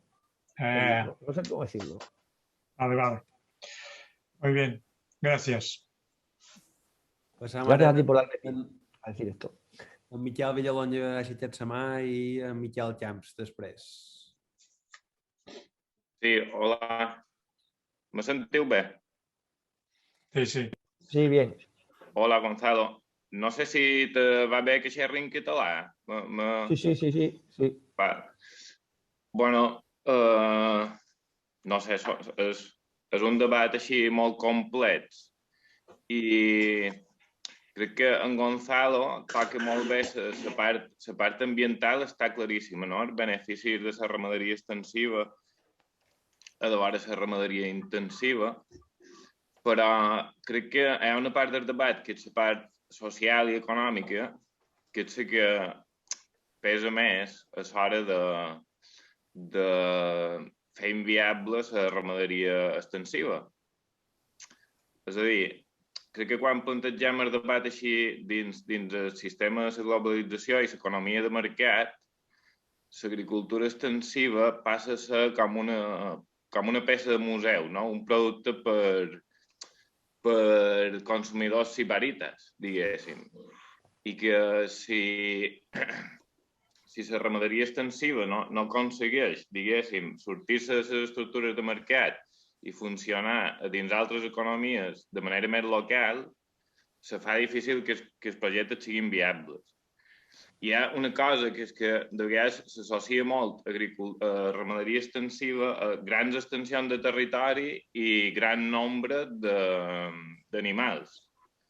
I crec que la realitat de Mallorca, per exemple, projectes d'agricultura extensiva amb guardes d'animals reduïdes serien possibles dins formes d'economia més locals i que entrar dins les estructures de mercat o voler-se adaptar en el mercat capitalista fa que aquestes explotacions siguin inviables. I és que en el cap i la fi crec que l'agricultura tradicional i la ramaderia extensiva és un poc contrària a la globalització i que dins ella només pot subsistir a base de subvencions. Bé, tot això, no ho sé, m'agradaria saber, Gonzalo, què n'opines sobre aquesta... Perquè moltes vegades les estratègies de la ramaderia extensiva a l'agricultura ecològica són d'adaptació en el sistema. No són de crear estructures que siguin a la llarga més... que facin que se consolidin més els projectes. Perquè no sé què penses d'això. És millor adaptar-se en el món que vivim o intentar també veure un poc en relació a el que deia abans el company que és utòpic i tal, no? Jo crec que en el final adaptar-se en aquest món és una via morta. Acabarà per haver-hi les 4 explotacions més grosses, que puguin viure de les subvencions i no sé què n'opinar de tot això. Sí, muchas gracias también por esta pregunta. Este comentario, en realidad, ¿no? O sea, realmente está relacionado con lo que hemos dicho antes, a raíz del comentario de Guillem, ¿no? O sea, el plantear la ganadería extensiva tiene cierto grado de utopismo, porque todo le son inconvenientes. O sea, el principal es el modo de vida. O sea, no se puede producir ganadería extensiva con un horario de 8 a 3 y ficho y me voy para casa. ¿Vale? ¿Por qué? Pues porque el campo duerme al raso todos los días. ¿Entendéis eso, no? O sea, yo no controlo las circunstancias que van a acontecer cuando es un modelo que está integrado en el sistema, en el ecosistema, ¿vale? Y pasa cualquier cosa. O sea, es que te puedes encontrar cualquier cosa. A nivel climatológica, se salen los animales al vecino, se te salta el toro del vecino. O sea, es una situación de alerta continua, ¿vale? Entonces, el tener un planteamiento de yo ficho a las 8 y me voy a las 3, que es a lo que estamos acostumbrados, en un modelo en el que la mayor parte de la gente estamos en el régimen asalariado de trabajo por cuenta ajena, es muy complicado. Es muy complicado. Os he puesto ese ejemplo, pero y seguro que cualquiera de los que han iniciado la ganadería viniendo del otro modelo, que no la han mamado. Todo el que no ha mamado la ganadería o el campo realmente cuesta esa adaptación, ¿de acuerdo? O sea, en ese punto ya es muy contracultural, ¿vale? Y luego ya está el hecho de que no está en la corriente de, evidentemente, donde está todo el modelo de integración agroalimentaria, porque la agroalimentación está integrado de arriba, no solamente Bruselas, la política, sino también el gran capital, abajo lo que acabamos comiendo los consumidores y produciendo los agricultores y los ganaderos. O sea, es quizás el sector productivo más intervenido que hay ahora mismo. Por una parte, con la zanahoria, que es el subsidio, donde te dicen, pues si quieres cobrar más, si quieres ser rentable, pues tienes que hacer esto, esto y esto y esto. ¿Vale? Y además con sanciones y con, bueno, que no eres rentable. No es rentable. Si no tienes las subvenciones, en el contexto de la dehesa, el beneficio en ganadería de ovino hasta 1000 cabezas y en ganadería de vacuno hasta 200 y pico, estudios que hay hechos por la Universidad de Extremadura, el beneficio es la PAC. Es decir, sin PAC no sería posible ganadería de ovino de menos de 1000 ni de vacuno de menos de 200 y pico. ¿Vale? Seguro que hay estudios en las Baleares que se ha parecido, ¿vale? Porque en las Baleares encima tenéis un coeficiente de 1,5 sobre los pagos básicos que se están negociando para la península. No sé si lo habéis visto.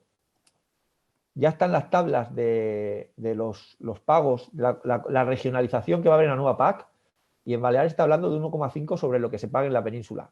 Y aún así seguro que es poco. Aún así seguro que es poco. O sea, por un lado, integración económica, política, vía PAC, y por otro, económica. O sea, es muy difícil romper el ciclo de distribución de alimentos que tenemos hoy en día. Porque la mayor parte de la población vive en núcleos urbanos, acceden a los alimentos a través de la gran distribución de los supermercados, y para vender a un supermercado tienes que cumplir sus condiciones. Y sus condiciones son homogeneidad y cantidad. Una ganadería extensiva real, como la que tenéis en Baleares, que tienes un poquito de vacas, un poquito de cerdo, un poquito de agricultura, que lo he visto y me parece maravilloso. O sea, el grado de integración agricultura-ganadería que yo he visto en las explotaciones ecológicas de Mallorca, no lo he visto en ningún lado, de verdad, ¿eh? Además, siendo todo, decir, bueno, no es que tenga las vacas porque me gusten, no, porque todo tiene su función dentro del sistema granja, incluso tiene producto que luego comercializo, ¿vale? O sea, realmente estáis pasos por detrás, porque es como era la agricultura y la ganadería de Europa antes de la Revolución Verde, la mal llamada Revolución Verde, y ahora mismo lo que estáis es por delante y tenéis que ser el faro que ilumine lo que tiene que ser la agricultura y la ganadería y el sistema alimentario de un futuro, ¿vale? De un futuro que no está tan lejano, ¿vale? Entonces es difícil, es muy difícil, evidentemente, y hay que caminar, hay que ser el funambulista, y tenemos que tener esa capacidad del funambulista, que es que si doy un paso en falso, pues me cargo la rentabilidad y tengo que cerrar porque ya no me salen las cuentas. Y si doy un paso en falso para el otro lado, resulta que me cargo el modelo agrícola, o el modelo de sustento físico, ¿no? Mi finca, ¿no? Se degrada mi finca. Y si doy otro paso en falso, me cargo mis animales, ¿no? O sea, si es que es lo más difícil, si es que realmente es un arte la ganadería. Es que pero bueno, eso es el reto, ¿no? El que le guste algo fácil, que se haga funcionario. Sin tener nada contra los funcionarios, que yo en parte soy funcionario, porque cobro de la universidad también, ¿vale? Pero vamos, que ese es el reto. Os voy a leer otra cosa a raíz de lo que has dicho, otra cosa de Josling Porker, ¿vale? Defender la ganadería significa defender una relación con el trabajo que tiene como objetivo la autonomía y la emancipación, porque la ganadería por esencia es anticapitalista. Su objetivo no es la acumulación, sino la libertad. ¿Vale? O sea, es que esta mujer es brutal lo que dice, ¿vale? Claro, esto de decir, bueno, es que también tú es que coincides con lo que dice. Bueno, en parte coincido, pero ya realmente me fijo en cómo son los ganaderos, qué es lo que valoran, sobre todo los ganaderos de extensivo, y realmente es que valoran esa libertad. Es que os lo he dicho antes, es que quieren esa libertad, ¿vale? Y ponen la libertad por encima del pan fácil, ¿vale? Muy bien. Molt bé. No sé, Miquel, si vols fer rèplica. Bueno, no, m'ha convençut molt, sobretot en la darrera cita. Però no, que és això, la idea és que almenys fins allà on jo he arribat fins ara, és que si a la vegada que no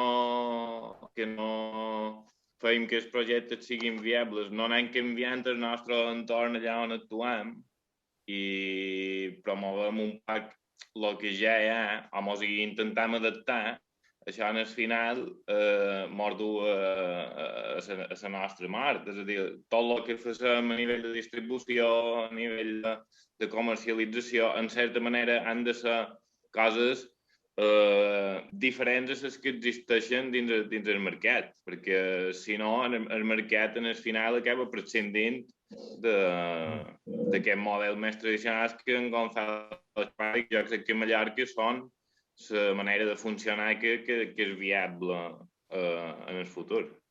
Ya está. Hay que ser idealistas prácticos. O sea, hay que tener esa utopía y saber hacia dónde caminamos, pero hay que sobrevivir. O sea, nosotros, por ejemplo, producimos aceite y nosotros vendemos aceite en Alemania.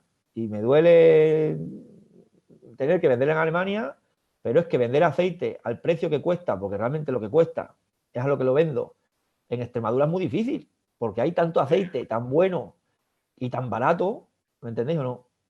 Entonces, sí, però estaràs d'acord que és com una estratègia de resistència, que no te queda més remei. Nosotros tenemos distribución en Cáceres, tenemos la marca Cáceres para comérselo. Y yo le digo a la que lleva, a la jefa de ventas, ¿no? Le digo, oye, ¿cuánto vamos a necesitar para este año? 1.500 litros. Pues ahí está, reservado. Y todo lo demás, a Alemania directamente. O sea, yo no... Con Terra Nostra intentamos, con Terra Nostra y el supermercado cooperativo de tal... Ya, no, porque tal, que da igual, no te preocupes. Mientras exista Alemania, mientras exista Alemania no hay ningún problema. Y además, en términos técnicos, es más fácil poner un palé en Alemania, os lo prometo, que vender en la península o en las islas. O sea, moviendo palés, pones un palé siendo producto que no requiera frío, en cualquier punto del mundo. Parlarem amb el Xavi i en Miquel Camps per aquest ordre i en Xiscoll en part després. No sé, Miquel... Sí. ¿Me sentiu bé? Sí. Perfectament, sí. Sí. Hola, Gonzalo. ¿Qué tal? ¿Cuánto tiempo? Jo us estic escoltant des de Menorca. Estic al Golf de Menorca, que fem un programa de custòdia agrària. Bueno, sabeu que Menorca és una illa, sobretot ramadera, que durant molts anys ha estat molt orientat en el sector de la llet i que té, com tothom, la crisi ara d'un producte que és molt poc competitiu. Com quasi tots els productes, és molt difícil competir per preu des de les illes cap a la resta del món. Bueno, i era just per comentar, té una mica a veure amb la intervenció que hi ha hagut just ara, perquè he vist que la darrera diapositiva parlava de maneres de trobar viabilitat i una de les coses que deia era reduir la necessitat d'insums, diguéssim, no? És a dir, intentar ser més autosuficient, fent que és hora d'alimentar els animals. I, bueno, això coincideix bastant amb l'experiència que estem veient a Menorca, que dins de totes les dificultats que hi ha tota una sèrie de finques que estan fent algunes reconversions i la gent que ha apostat per reduir animals fins al punt de poder-los alimentar en la producció pròpia són els que se n'estan sortint millor econòmicament. És a dir, encara que acabes movent una quantitat de doblers menor perquè tens menys ingressos, la cosa és que els animals que tu no pots alimentar els has d'alimentar comprant coses que venen de fora que al final acaben sent més cares que el producte que tu vendràs. I era una mica, a veure si tu coincidies amb això, jo penso que una de les receptes, evidentment la cosa és molt més complexa, però una de les receptes claus que nosaltres estem veient és que la gent que tendeix a dimensionar correctament la cabana ramadera a el que es pot alimentar per ell mateix, acaba guanyant molta rendibilitat. I era per veure si comparties aquesta idea. Sí, evidentemente hay que hacer cuentas, que es una cosa que cuesta mucho en el campo y a los ganaderos de extensivo quizás más que a nadie, porque si hacen cuentas directamente tenían que cerrar cada año, ¿no? Digamos, es que no me sale la cuenta, mejor cierro. Pero hay que hacer cuentas para tomar decisiones y a veces hay que decidir eso, pues decir, bueno, pues quito animales. O lo que nosotros planteamos y es no hay por qué quitar animales si se hace una buena gestión del pastizal, ¿vale? Hay veces que sí, hay veces que hay que quitarlo sí o sí, porque hay una sobrecarga, ¿no? O sea, realmente la finca no va a dar lo que requiere ese rebaño, ¿vale? Pero hemos comprobado que haciendo un buen ciclo de descanso del pastizal, eso implica aumentar el número de cercas. En el contexto de la dehesa duplicamos la autonomía forrajera. Eso es mucho. Porque estaríamos hablando de que esa persona en un momento dado podría tener el doble de animales. ¿Sí o no? O que reduce, incrementa los costes si tenía mucho insumo. Esto ahora se ha pedido un proyecto de cooperación en el que participa PAEMA y si conseguimos financiación, pues podremos ver datos en un contexto muy similar al de Menorca, porque vamos a poder hacer esto ya se está haciendo en Mallorca, ¿eh? O sea, ya se está haciendo en Mallorca, lo que pasa es que no se está haciendo con recogida de datos. O sea, vamos a poderlo hacer con recogida de datos y poder ver y acercarnos un poco a la realidad, es decir, bueno, pues sí, pero de esta manera, ¿no? Está funcionando en todos lados. Y el contexto que tenéis allí, que es un contexto de distribución errática de la humedad, debería ser muy, muy exitosa la estrategia de dar descanso al pasto.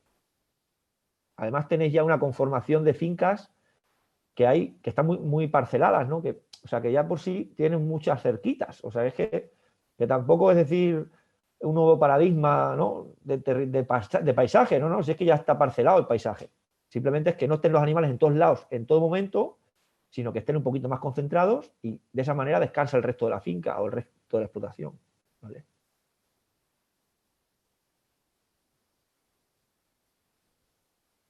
Molt bé. Ok, molt interessant. No sé si vol comentar res més. Si no, passam a en Xisco. I veig que en Pep Carretero ha fet una pregunta que llavors llegirem. Xisco, quan tu vulguis.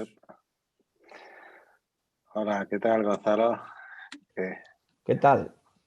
¿Cómo va? Chico, te estás descuidando, tienes los pelos ya fatal, ¿eh? Es que me he hecho fan tuyo y ahora te sigo. Ya está. Ahora solo me falta crecer 2 palmos y ya está. No, a ver, no, bueno, siempre estás más leído que nadie y nos avanzas a todos. Ahora me regalaron en Navidad el libro de Joyce, bueno, me lo pedí y es fantástico. Pero bueno, un poco me ha gustado mucho lo que es el cambio de la dieta, porque también es un tema que hemos trabajado para entrar en las escuelas, porque yo creo que es básico y es algo que enlaza con las cosas que a mí me contaba mi madre, que se comía un pollo a la semana y gracias, porque tenían una finca grande.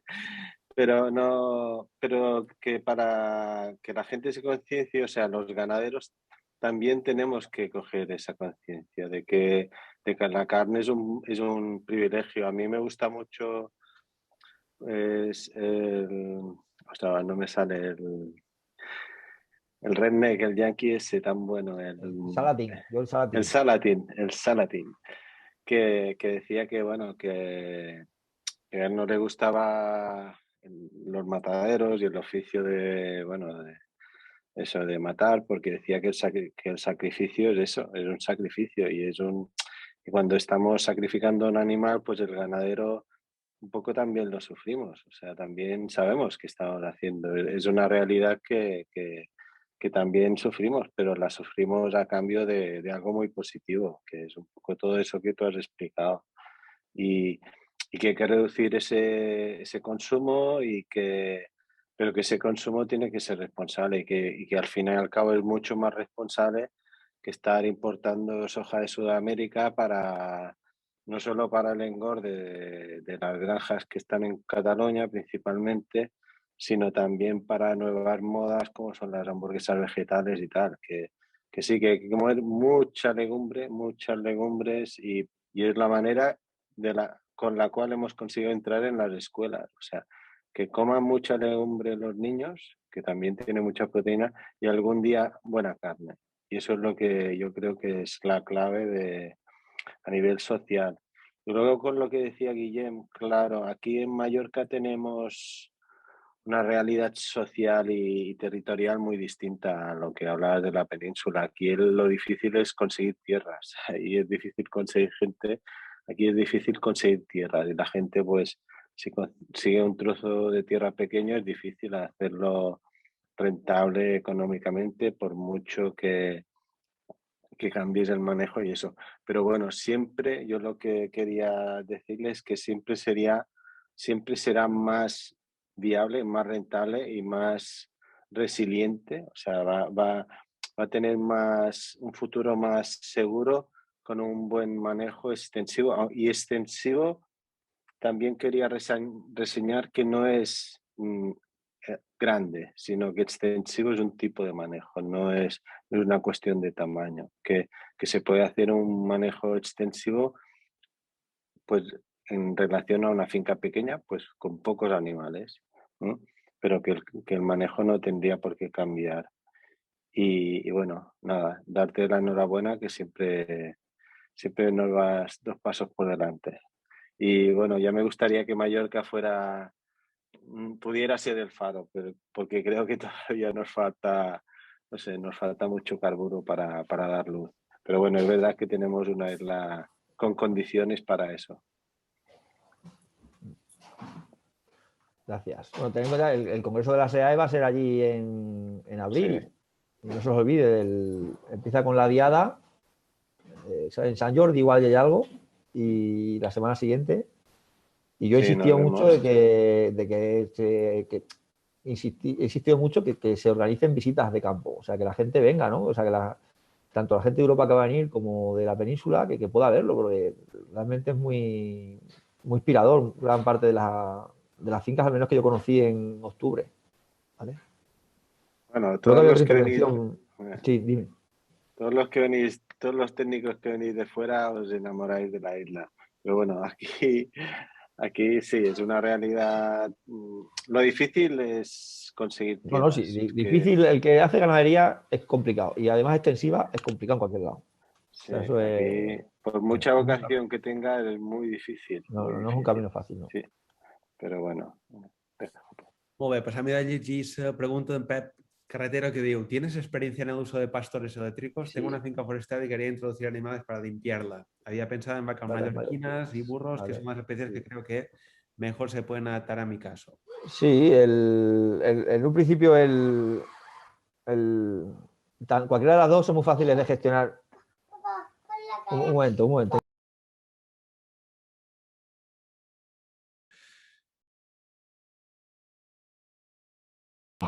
Que ha llegado ya aquí el... No. Entonces, con cualquiera de las dos especies es relativamente fácil. Lo que pasa es que la manera de la que se educa a burros y vacas es distinto. El burro es visual y le viene bien lo que se llama cinta de pastor, ¿vale? O sea, cuando estas que son así más anchitas, ¿vale? Y puede estar incluso apagado una vez que han aprendido que eso descarga electricidad. Y las vacas, sin embargo, son olfativas. Por lo tanto, necesitan que esté continuamente funcionando. Entonces, la cinta de pastor es un poquito menos eficiente que un acero galvanizado o cualquier hilo de pastor, ¿vale? Pero vamos, que es fácil. No requiere con un hilo para cualquiera de las dos especies, vale. No tienes que hacer como en ovejas que la gente tira 3 hilos o malla de pastor, ¿no? O sea que es relativamente fácil. Lo que pasa es que hay que educarlos. O sea, la primera descarga pues hay que es duro, pero es así, hay que producírsela. Hay que engañarles, hay que ponerles el hilo de pastor por delante de un poquito de comida, que ellos vayan a comer y que reciban la leche. Y ya pues aprenden rápido.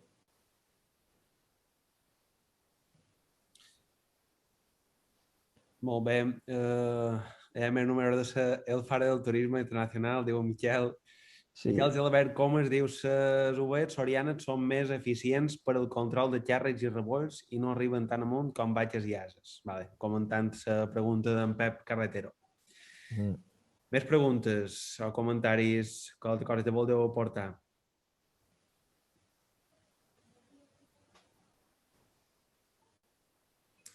Toño Espinosa: el precio bajo de la carne se entiende como la universalización del acceso para toda la población. Si no se hace un trabajo social muy importante, se puede entender como un acceso solo para personas con más recursos. Vale, yo aquí tengo o sea, podemos buscar soluciones a esto.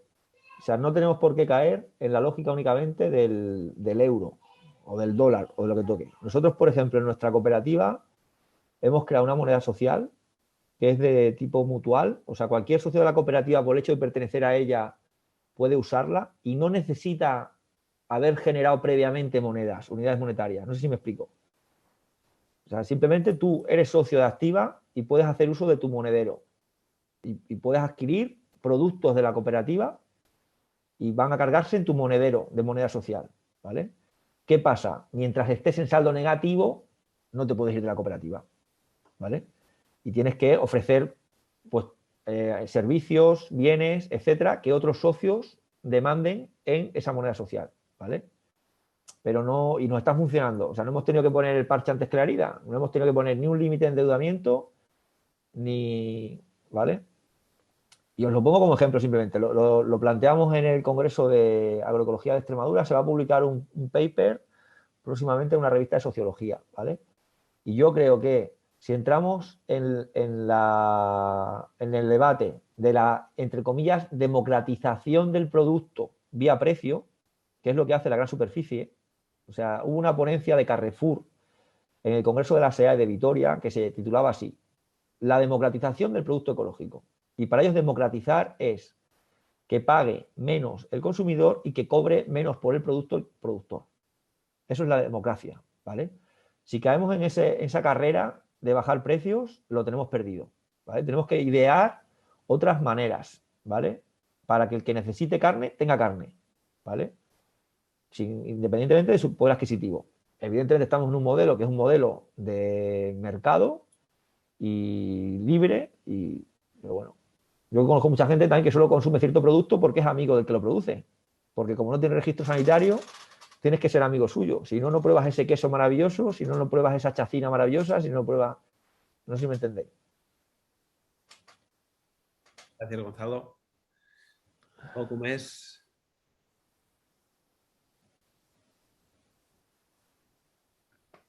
I d'això aprofitaré. La revista Almenara. Bueno, vamos aquí.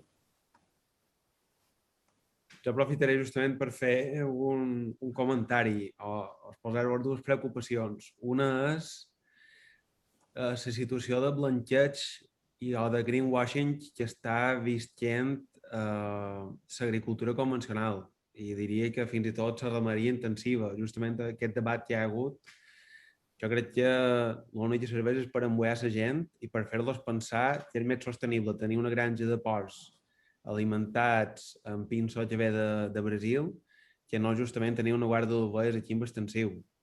És a dir, s'està, crec, intoxicant la gent amb informació falsa a través justament de xarxes socials i aquí mos trobam. Gràcies a Déu o a qui hi hagi o no sé què, però aquí a Mallorca el capital que a la península se va destinar a fer inversió en agricultura i en molts casos a fer inversions en construir granges intensives de porcs, aquí el capital se'n va anar a invertir en el turisme i gràcies a aquest fet no tenim un excés de granges de porcs. Però justament Conselleria d'Agricultura actualment està fomentant els engreixadors de mens i està d'alguna manera també des d'una direcció general com és de Podemos blanquejant justament el discurs de la ramaderia intensiva i l'empoderament dels adjectius sostenible, natural, etc., que no estan regulats des del punt de vista normatiu i els fan venir cap al seu discurs de l'agricultura convencional. Ho podeu comprovar a les xarxes socials i notícies tant de sindicats agraris com Unió de Cooperatives com d'altres entitats del món rural de per aquí. I per altra banda, una altra preocupació justament és la tendència a la convencionalització de l'agricultura ecològica. I un dels motius d'aquesta convencionalització de l'agricultura ecològica és justament això que comentàveu vosaltres ara, que molts pensam que aquesta democratització de l'accés a aliments de qualitat ha de ser únicament en base a una rebaixa del preu. I com s'estan aconseguint aquestes rebaixes de preu? I doncs en base a explotar persones, és a dir, recursos, mà d'obra barata, en definitiva, però sobretot també sostenint l'agricultura ecològica amb fertilitzants orgànics comercials que fins i tot poden ser més barats avui en dia aquí a Mallorca que comprar una camionada de fens d'animal. Fens animal que està super escàs perquè la ramaderia extensiva està en caiguda lliure aquí a Balears. El consum de carn carn domèstic parlant ara, està baixant un 15% anualment, és a dir, la gent ja no menja carn de mec, és la carn provinent de la ramaderia extensiva per excel·lència, aquí a Mallorca. I d'alguna manera s'està justament això, compensant aquesta desaparició de les guardes i, per tant, aquesta manca de disponibilitat de fens per l'importació de fertilitzants orgànics comercials de fora. No? Això és una dada que hem descobert en la diagnosi del sector agrari ecològic que hem fet ara el darrer any, en què ja estan empatats el fens animal i la importació de fertilitzants. És un fet preocupant perquè d'alguna manera tornem a caure en la dependència exterior, quan aquí, jo crec com en Gonzalo, crec que tenim una bona oportunitat com a territori per ser més autosuficients en recursos, o manco, no sé si en alimentació, però sí que és veritat que si volem que l'agricultura ecològica, i sobretot no agricultura ecològica d'oli, vinya i segons quins elaborats, sinó agricultura ecològica associada a productes de consum habitual, com hortalissa i fruita, si volen que això vagi a més, necessitem fixar les guardes d'ovelles en el territori. I perquè se fixin les guardes d'ovelles en el territori, ara per ara, les regles que d'alguna manera han de... mos hi han d'adherir, són les regles del mercat. És a dir, ara per ara, l'única alternativa que tenim per fixar aquestes guardes és poder vendraments a un preu que d'alguna manera se recuperin els costos associats, que ja vos dic que no és així, no sé, amb en Xisco allà en parlen parlar moltes vegades que els costos superen els ingressos. Però bé, és una preocupació que tenc, que es posa moltes cercles allà on particip i que crec que tenim un repte com a societat, és a dir, en una societat en què s'està conscienciant envers el consum de carn que l'hem de reduir, però per altra banda necessitem fixar aquestes guardes de ramaderia extensiva en el territori per poder fer tota aquesta multifuncionalitat que fa la ramaderia. Com ho fem si les ventes no compensen els costos que tenim? Hem d'incrementar les ajudes o com ho hem de fer? I d'alguna manera, ja xapa, tendim un escenari allà on si va a més agricultura eco, acabarà sent justament una agricultura pràcticament convencional. I crec que ens ho hem de fer mirar en això. Una agricultura de sustitución de insumos.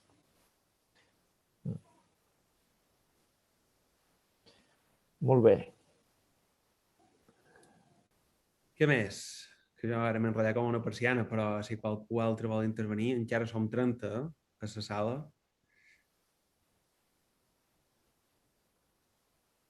I doncs, aquí hauríem de tenir una escena més educativa,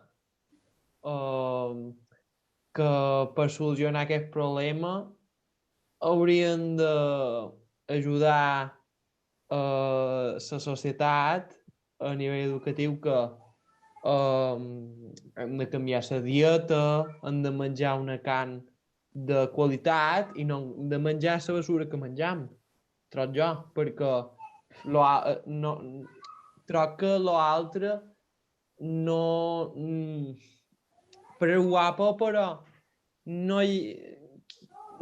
ningú se pensarà ja compré una carn de 4 euros, compré una carn de 15 euros, òbviament referint que és més de qualitat, i triurà la de 4. Aunque et digui, serà millor per al món. en el moment quan tu mires la cartera, però bueno, un comentari meu que ja ho han comentat un altres, perquè lo de la ramaderia extensiva així com transitori haurien de, com havia dit que han de definir tramos, així com a curt termini, que haurien de fer un tram allò que, com dir, és semi-extensiu per ajudar en els camps perquè pugui capturar CO2, que sigui una carn un poc més de qualitat amb les granges superintensives que tenim ara. No sé si m'he explicat i ja cap el que dic.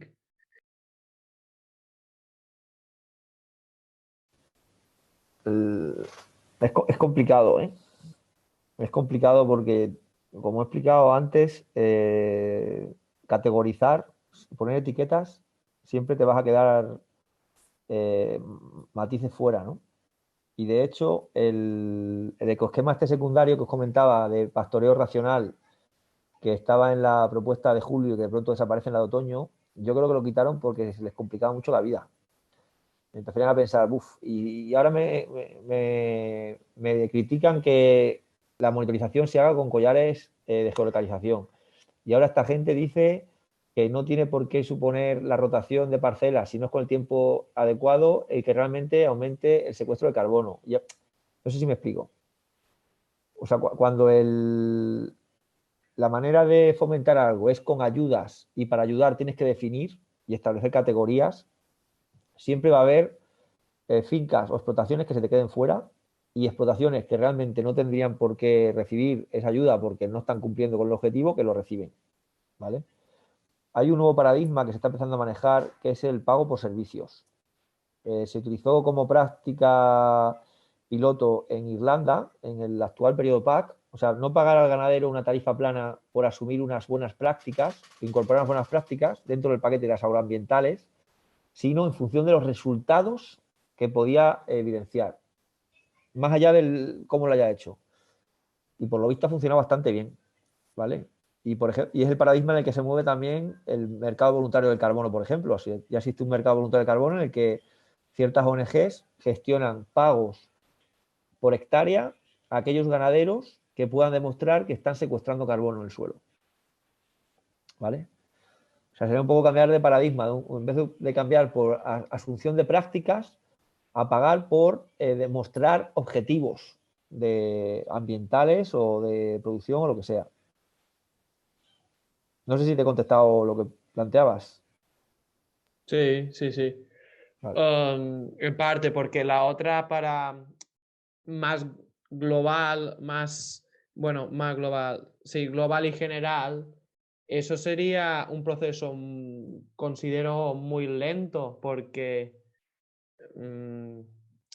a nivel poblacional, intentar para que haya un consumo de carne de ganadería extensiva. Es un proceso lento si las cosas siguen como hasta ahora, pero no sé si habéis escuchado hablar, yo no soy no estoy muy leído en la teoría del colapso, ¿vale? Pero se está empezando a leer cada vez más de esto o a escribir cada vez más de esto. Y igual que hubo una gran crisis financiera en el 2007-8, que la notamos aquí sobre todo en el 11, ¿quién dice que no vuelva a haber otra crisis y que tengamos que replegarnos a sistemas alimentarios localizados?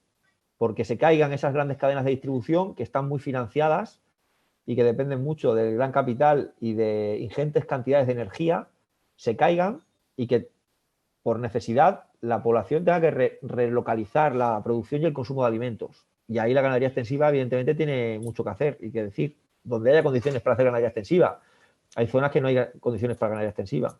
No sé si me entendéis.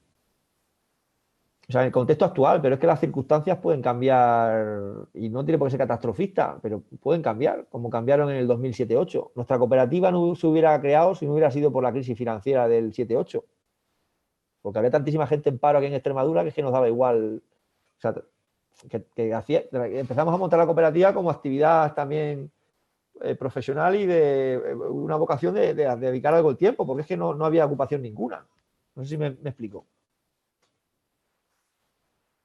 Evidentemente sí. son planteamientos que tienen que ser con planteamiento a largo, pero que tenemos que estar preparados porque en cualquier momento puede sonar la flauta y tener que afrontar otros retos, ¿no?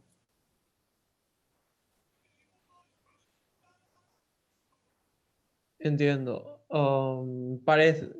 En mi parecer, un buen ejemplo lo que has dicho de cómo ha pasado vuestra cooperativa, que ha sido gracias a la crisis de 2008 que la haya fundado, por ejemplo, que sí, puede pasar. Si hay un colapso como ahora pasa por la crisis del petróleo, que ahora está pues, subiendo.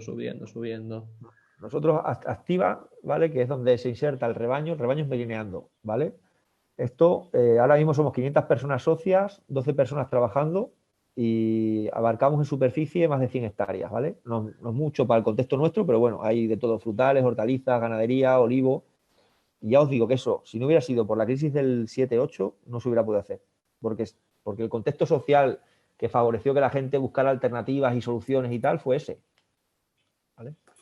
De hecho, ahora nos cuesta, estamos estancados. Coger la aceituna este año ha sido una locura, porque encontrar socios de la cooperativa que tengan tiempo y ganas para coger aceituna, pues ha sido una locura. Vamos.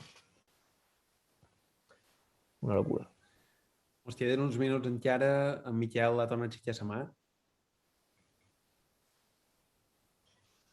Sí, no sé, jo estic xerrant molt. No, però també és un poc en relació a la que s'estava xerrant, que sobre els hàbits de consum de la gent i en relació amb els tipus d'agricultura que favoreixen i a les polítiques públiques, que jo sempre he trobat una gran contradicció dins Mallorca. Ara mateix hi ha molts de municipis que a la vegada que fan campanyes a favor del comerç local i que intenten potenciar els mercats dels centres, permeten un desenvolupament urbanístic que afavoreix la implantació de grans superfícies diguéssim, en el voltant del mateix poble.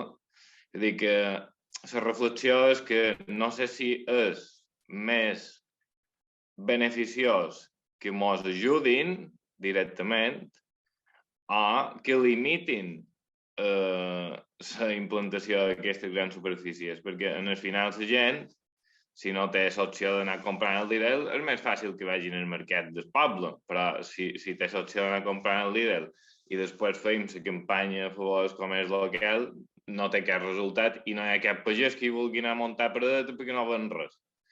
És un poc aquesta idea. Molt bé. No sé si hi ha qualcú més que vulgui portar reflexió. No, simplement, si m'ho permeteu, simplement comentar que la monja molta de feina. Entre canviar hàbits i canviar cultius i tot això, està molt bé, eh? No mos avorrirem. Gràcies.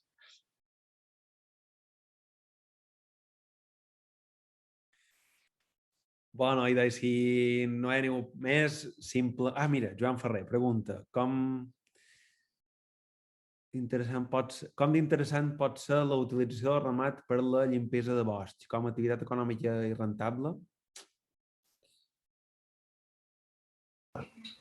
Ahora mismo los precios que se manejan, al menos en la península, no permite que sea solamente esta actividad, este servicio por sí mismo no justifica la ganadería, ¿vale? Un rebaño. Pero hay zonas, como por ejemplo en la bahía de San Francisco, en California, donde sí que hay rebaños que se dedican exclusivamente al pastoreo preventivo, ¿vale? Es una cuestión de oferta-demanda, o sea, y para eso los yanquis son los número uno. Allí hay un problema de incendios forestales brutal, que bueno, todos los años lo vemos por las noticias en verano, ¿no? Y realmente la ganadería es más barato que tener gente desbrozando. Entonces, cuando tienes que hacer grandes superficies que lo hagan los animales, siempre va a ser más barato que hacerlo con mano de obra. Habrá quien te diga, joder, estás destruyendo puestos de empleo. Y nosotros les contestamos, coño, yo prefiero que sea una actividad económica que sea real. O sea, yo estoy previniendo incendios y produciendo carne, alimento, etcétera. Lo otro, como visión de modelo económico, como sociedad, no tiene sentido. O sea, que se dediquen los recursos ingentes de dinero que se dedican a prevenir incendios mediante maquinaria pesada, mediante gente dedicando tiempo allí para cada 3 años tenerlo que volver a hacer otra vez. Si es que no tiene sentido. Es mejor que esa gente decirle, bueno, pues te pago ese dinero para que te dediques a pastorear cabras. No sé si me entendéis. O sea, es una cuestión de modelo económico. Lo que pasa es que en el tema del fuego hay intereses muy, muy, muy gordos. O sea, en zonas que son de alta frecuencia de incendios y de gran extensión, Galicia, norte de Extremadura, hay una industria. O sea, hay una industria que polariza la sociedad. Entonces ya llega un punto, es que son eso, conflictos de intereses que se traducen en lobbies que van a los despachos de Mérida o de los ayuntamientos, en vecinos que dependen de esas 4 peonadas para sacar lo que necesitan para completar el PER y están a hostias con el que dice que quiere hacer un pastoreo que no haya incendios, ¿me entendéis o no? O sea, pero es una situación totalmente artificial porque yo he conocido que los incendios en mi pueblo se apagaban al son de las campanas y era una actividad de voluntariado, pero era parte de las labores que teníamos que hacer los vecinos para mantenimiento del municipio. Y eso ya se ha profesionalizado y se ha creado un problema en los últimos 30 años de toda la gente que vive ahora de la prevención de incendios. La cuestión está hacerlo de una manera que dice, vale, no te echo de aquí, pero hazlo con unas cabras. Te pagas con unas cabras y te dedicas a pastorear el monte. Pero hoy por hoy es verdad que no se plantea ese escenario hasta donde yo sé en Europa, ¿vale? En Estados Unidos sí que se da. O sea, sí que hay rebaños que están dedicados exclusivamente a prevención de incendios forestales. Bien. Pues, bueno, aquí en el chat te están agradeciendo la charla, Sí, estoy viendo. Gonzalo, Sí, muy bien. como puedes ver. I nada, jo crec que ja podem tancar la sessió d'avui. Agradecerte, Gonzalo, gracias por tu tiempo. Nada. Y encantados de que hayas podido... Igualmente. Nos vemos en el Congreso y en las actividades paralelas de abril. Eso.